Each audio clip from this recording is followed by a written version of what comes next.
Hello everyone! Welcome to my weekly episode of Show Me How It's Done.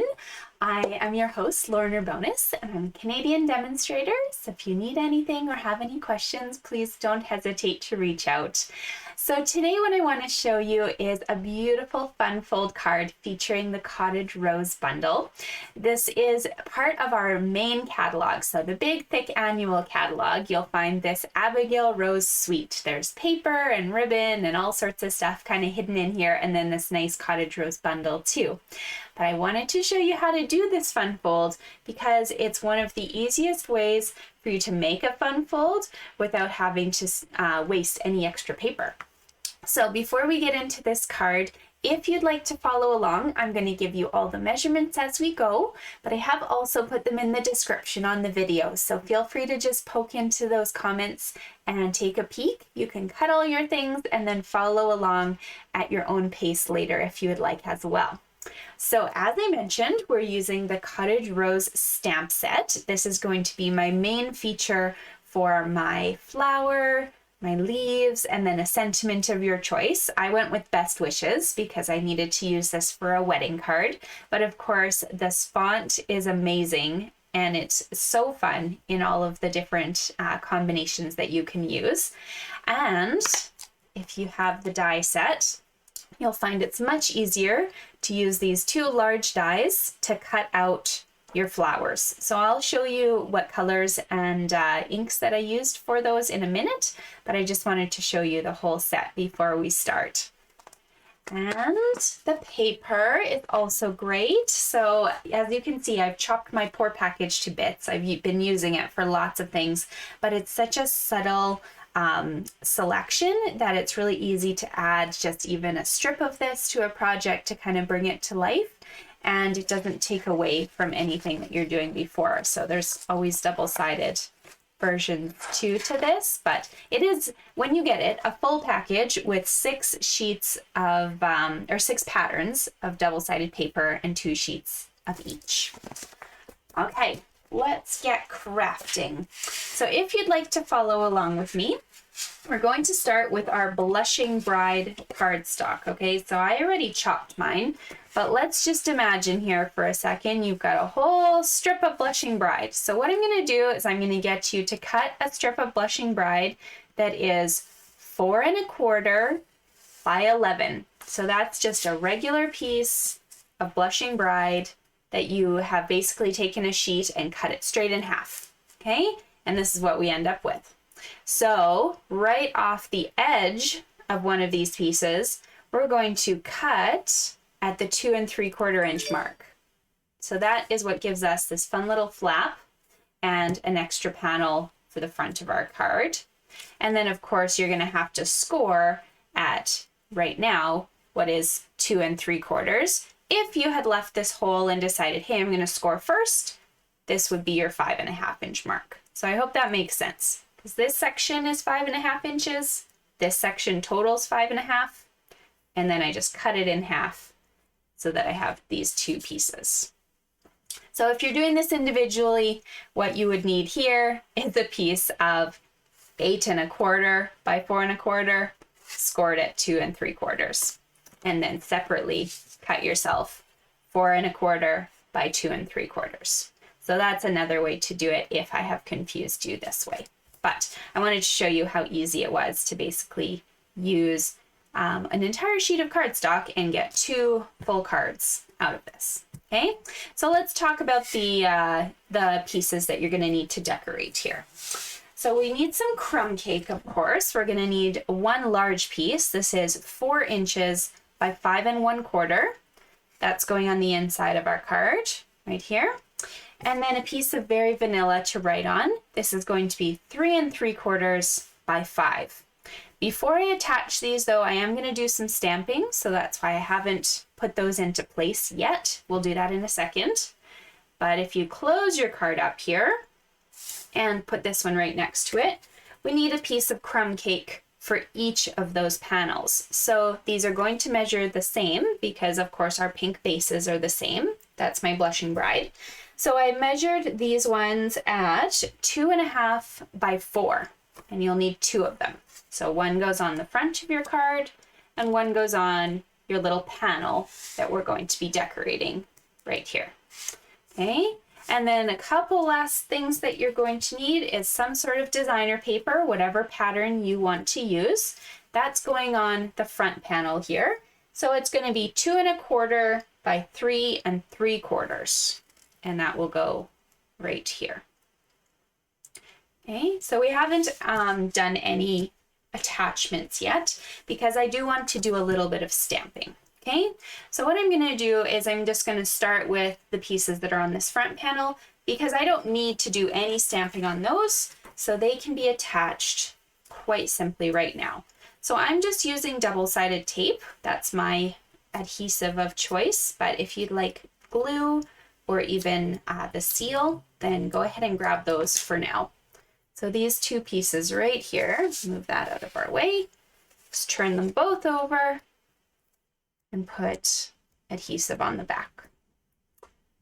I'm not popping this up because I do want to add dimension when I add this piece here. Okay, that's where I'm going to be adding quite a bit of lift.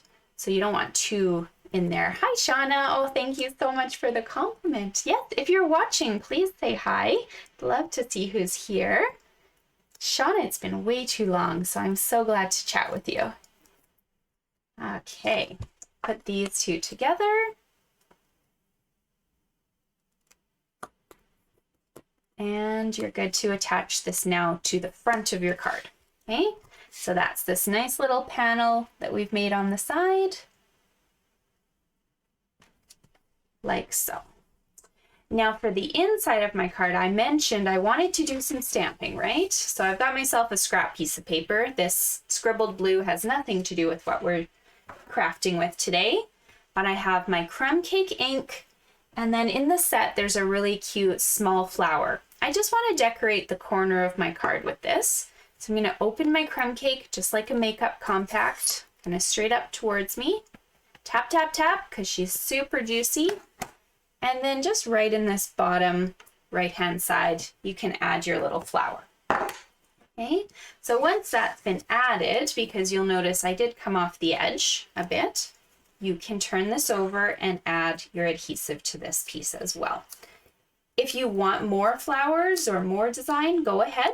I just wanted to leave some space for us to write on because it's quite limited in there on this card. So again, going all the way around for these.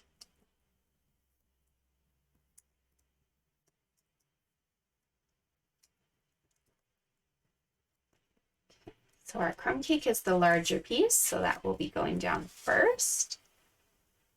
You just try and make sure it's as centered as it can be for you. And then go ahead and put your vanilla on top.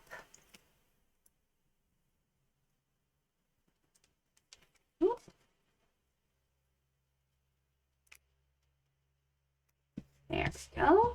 Okay, so here's the inside of our card, and here's the front. But we want this really cute panel. So how do we get that?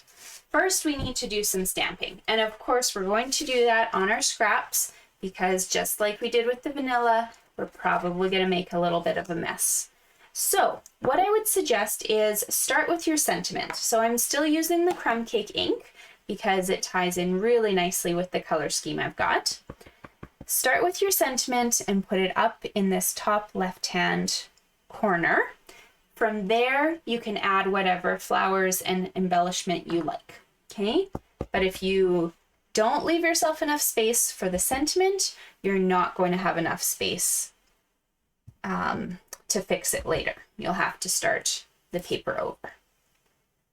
So I'm just adding a few flowers. You don't need to bother putting anything in this bottom right because this large flower here is actually going to take over completely and it won't leave you much room.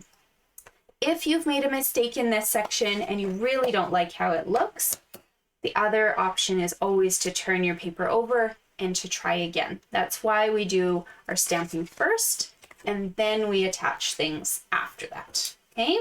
But if you're happy, you can go ahead and mount this little crumb cake piece onto the Blushing Bride rectangle. And that I have used the straight tape for. I love when you guys use your lunch hours to hang out with me. All right, now this guy here, you might be tempted, because I told you that we're going to start using dimensionals, to start adding them like crazy. But if you do that, if you put dimensionals all over the back of this card and stick it on, you will close your card up and you won't be able to open it. So what we need to do is only put dimensionals in the section that is underneath this left-hand side, okay? So if you are very confident in that, you could put them straight on here. If you're a little worried, why don't you put them on this designer series paper section? So keeping in mind, of course, that our top and our side and our bottom are going to have a little bit of a border. So we just want dimensionals kind of in the middle section of this patterned paper. Okay, so I haven't put any in the bottom, nothing on the top, and I haven't gone too far over either. Just put some right in this space so that when I put my rectangle on, I know it's not going to close my card up on me. Okay. So then this guy, kind of flatten your card, put this on as straight as you can. There we go. There we go. And then when it opens, you've got a really fun feature where you can write in here and close it up, and it looks really cute. So time to decorate, right? We have to decorate. So on this flower, all I did was I stamped my crumb cake on Very Vanilla with the Crumb Cake ink. If you'd like to make it a little fancier, you can bring back your crumb cake ink and one of our blending brushes, and you can add, just by circling on your ink pad to pick up a little bit of ink, the tiniest bit of shading. So I like to brush off kind of that major color on the side, and then all I'm going to do is just start at the center of the flower and go outward, and it will build a tiny little bit of shading on there. You can't see it a ton, and that's okay. So you can build a little bit more. And there's your flower, a little bit darker. If I put these two together, you can see the difference. This one is just plain stamping, and this one has a little bit of sponging in there. So completely up to you whether you want to add that extra little detail. It's probably more of a preference than a necessity. Okay, so when you're happy with how it's shaded, you can grab some more dimensionals, and we're going to put them in the bottom part of our crumb cake section, because once again, we do have a little bit of our flower that hangs off, so it's easier to put the dimensionals straight onto the brown, this crumb cake area, than it is on the flower. Okay, and then now you get to twist a little bit and make sure your flower doesn't cover up your words. When you're happy, then you can place your leaves. So what I did was I stamped with Crumb Cake ink on top of the soft Succulent cardstock, and I cut 2 leaves out, and I'm just going to attach them with a glue dot. So these glue dots here on the rolls, you're going to just press your paper onto it, and then when you lift it up, there should be a little dot of glue right there that you can tuck right behind your flower now. Okay, so there's one. And do the same thing here. And pull off. And then with my little glue attached, I can tuck this underneath. And voila! Easy peasy, but so pretty. I love this color combination. It's so light and kind of, I guess, summery, if you will, but it's just very neutral and easy for you to kind of pass this along as a wedding or a bridal shower card or a birthday card or anything like that. So just a really sweet card for you to utilize in your collection. There you go. And you can use any sort of bundle you have too. You might not own this one, but there. I hope you enjoyed today's video. I do just want to give you guys a heads up.